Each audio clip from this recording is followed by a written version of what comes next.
West Shell Jr. There really is a West Shell. It's not a name made up from some merger, although there are a number of people hereabouts that think so. In the beginning, I assumed that the West Shell was only a company and not a man. And in fact, the first time anybody ever suggested that there was a West Shell, I was surprised.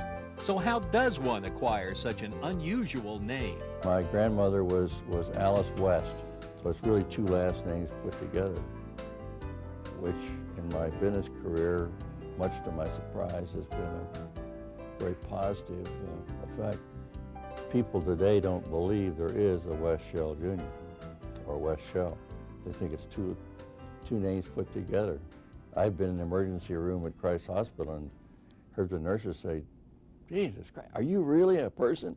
And that's characteristic of West Shell, one that everyone comments on. He is very outspoken, but more of that later. First, let's find out how West grew up to be one of the most successful and public-spirited real estate executives this town has ever known. We were very close. Dad went into the insurance business with my grandfather, the A.W. Shell & Company, and Dad was the one that sort of got me involved in the idea of contributing back to your industry and your community. West went to Wyoming High School, the Asheville School in Asheville, North Carolina, and then it was on to Dartmouth. I graduated early from Dartmouth and went in as a 20-year-old second lieutenant in the Marine Corps. West was trained for the artillery and then sent to the South Pacific, a quiet little island called Iwo Jima. On Iwo, I had a very unusual position. I was sort of the aide to my colonel, who was in charge of all supporting forces, naval gunfire, air support, and artillery. That's why I was the only second lieutenant in the Joint Operations Room. You learn that major generals don't run a campaign. You learn that colonels run the show. And one other lesson that would help to shape his life: a decision to move is always better than a decision to sit on your fanny. After the war, back in Cincinnati, he chose not to follow in his father's footsteps. And after learning the real estate trade at the Myers Y. Cooper Company, West decided he wanted to strike out on his own. Having more guts than brains, we started off in August with 3 salesmen, a secretary, and myself. He started out the West Shell Company from scratch. There was no such company. He built it, he developed it.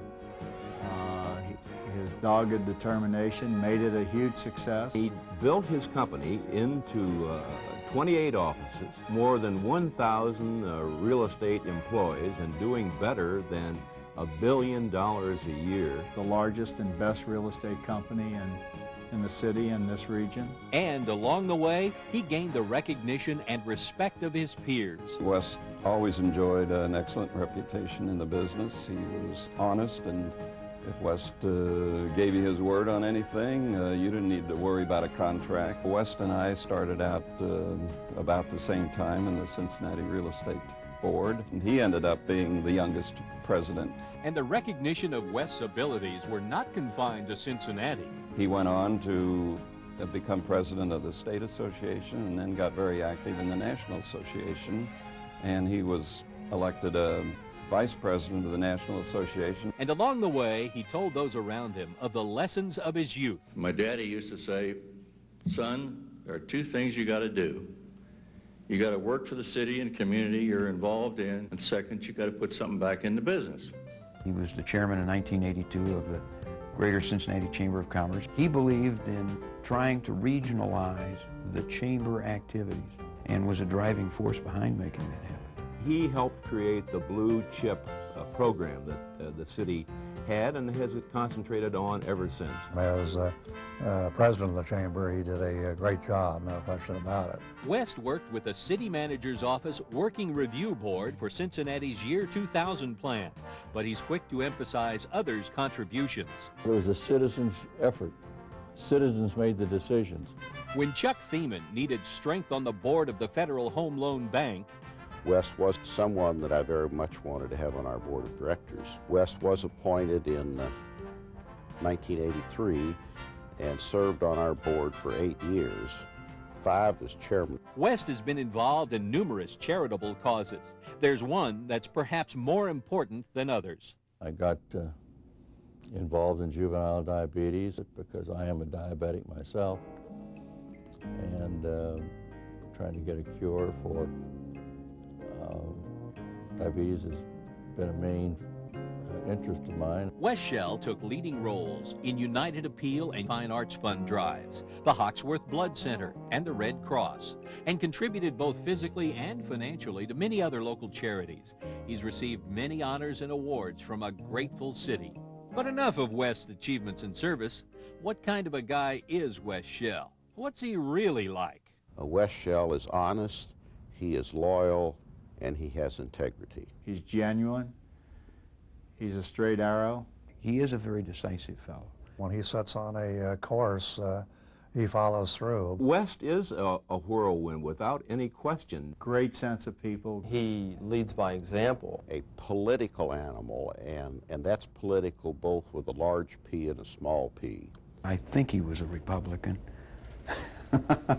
West is a good Republican, I know that. His tenacity is legendary. West can be a little bit stubborn. I mean, there's no question about that. He is a very persistent fellow. Tells it like it is. And West has been known to tell it like it is in a public forum. I'm sorry to say that the real estate industry, that's you all out there, have not done your part. The only way we're going to be able to build is if we get down and really support the real estate program that we have at UC. Let's get off our duffs and make it bigger and better. And West Shell has done just that. Norman Miller, West Shell Junior Professor of Real Estate. He's been a supporter of the university, not just financially, but through his advice. Cincinnati's lucky to have a guy like West. He's done some fine work for the city of Cincinnati. He loves his community. A man committed to the city of Cincinnati. He really is engaged every day in some effort to improve this city. He's truly a great living Cincinnati.